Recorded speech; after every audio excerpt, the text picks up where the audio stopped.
नमस्कार. भारतीच्या स्वयंपाकघरात तुमचं खूप खूप मनापासून स्वागत आहे. आज मी तुम्हाला उपवासाचे बटाटा साबुदाण्याचे वडे दाखवणार आहे. अगदी सॉफ्ट आपले वडे बनणार आहेत.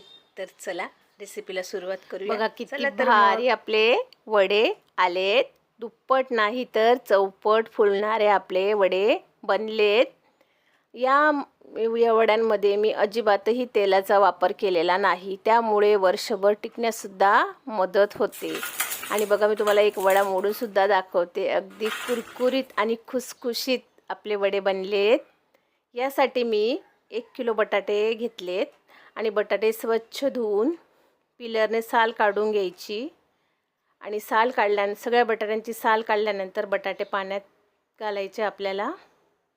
आता मी इथे सर्वात जाड जी किसणी असते ना ती घेतलेली आहे आणि वरून खालपर्यंत असा बटाट्याचा किस आपल्याला किसून घ्यायचा आहे, जेणेकरून आपला किस अगदी लांब येईल, जाडसर येईल. आणि आता आपण हा किस स्वच्छ धुवून घेऊया. अगदी बटाट्याचा आपल्याला स्टार्च काढून टाकायचा आहे. अगदी 4-5 वेळा ही प्रोसेस करायची आपल्याला. हळुवारपणे किस असा काढून घ्यायचा आहे, पाण्यातून निथळून घ्यायचा आहे. 4-5 वेळा केल्यानंतर अगदी पाणी स्वच्छ होतं याप्रमाणे. आता पाणीसुद्धा मी एका कढईमध्ये उकळायला ठेवलेलं आहे. किस आता पाण्यातून काढून घेते आणि उकळत्या पाण्यात आपल्याला किस सोडायचा आहे.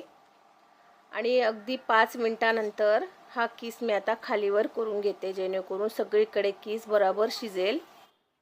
अगदी 80% आपल्याला किस इथे शिजवून घ्यायचा आहे. अगदी सहज तुटतो तो आपला किस इथे शिजला आहे. तर मी एका चाळणीत किस काढून घेते याप्रमाणे. आणि इथे मी आता साबुदाणे अगदी 4 ते 5 तास मी साबुदाणे भिजत घातलेले होते. 250 ग्रॅम साबुदाणे आपल्याला घ्यायचे आहेत. आता एका चाळणीत साबुदाणे काढून घेते आणि पसरून घ्यायचे असे. आता आपल्याला साबुदाणे वाफवून घ्यायचे आहेत. अगदी 10 ते 12 मिनटं साबुदाणे मी इथे वाफवून घेते. अगदी बघा काचेसारखा आपला साबुदाणा झालेला आहे. अगदी ट्रान्सपरंट दिसेपर्यंत आपल्याला साबुदाणे इथे वाफवून घ्यायचे. साबुदाणे वाफवल्यानंतर 10 मिनटानंतर आपण थंड पाणी मारून साबुदाणा अगदी मोकळा सुटसुटीत करून घेऊया, जेणेकरून वडे थापण्यास आपल्याला मोकळा साबुदाणा असला की मदत होते. बघा याप्रमाणे पाणी थंड मारून साबुदाणा मी इथे मोकळा करून घेतला आहे. आता एका परातमध्ये मी बटाट्याचा किस घालते, शिजलेला साबुदाणे वाफवलेले. आता मी 4 ते 5 मिरच्या बारीक करून घेतलेल्या आहेत. तिखट तुमच्या आवडीनुसार घाला. चवीप्रमाणे मीठ. आता सगळीकडे मीठ आणि मिरची मिक्स करून घेऊया, जेणेकरून सगळीकडे तिखट आणि मीठ मिक्स व्हायला पाहिजे. अगदी हाताने सगळीकडे मी मिक्स करून घेते हळूवारपणे. आता आपण एका शीटवर वडे थापण्यास घेऊया. सुरुवातीला आपण वडे पसरून घ्यायचे आहे, मग नंतर मध्ये होल पाडून वड्याचा इथे मी आकार करून घेते याप्रमाणे. असे आकार वेगवेगळे आकार केले की लहान मुलांना फार आवडतात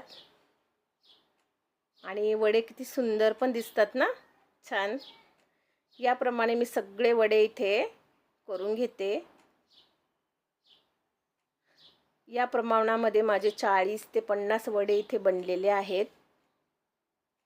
उपासाला अगदी 2-3 वडे तळले तरी आपल्याला उपासाला कामात येतात. आणि हे वडे अगदी उन्हामध्ये 3 दिवस तरी सुकवून घ्यायचे आहेत. आता वर्षभर हे वडे आपल्याला टिकतील, जेणेकरून आणि 1-2 महिन्यातून ऊनसुद्धा परत दाखवायचं आहे. आता मी तुम्हाला वडे तळून दाखवते. बघा आपला वडा किती फुलला आहे. अगदी दुप्पट नाही तर चौपट आपला वडा इथे फुलतोय. मस्तच. आकारसुद्धा बघा त्याचा तसाचा तसा राहतो. आणि याच्यामध्ये तो साबुदाणा बघा किती छान मोत्यासारखा दिसतोय. मस्त कुरकुरीत असे आपले वडे बनलेले आहेत, कुरकुरीत आणि खुसखुशीत. तर या प्रमाणामध्ये वडे करून बघा आणि आजची रेसिपी कशी वाटली हे मला नक्की सांगा. बघा किती भारी आपले पापड बनलेले आहेत, अगदी नरम आहेत. तर रेसिपी आवडली असेल तर प्लीज लाईक सबस्क्राईब नक्कीच करा आणि अशाच माझ्या नवीन नवीन रेसिपी बघत राहा.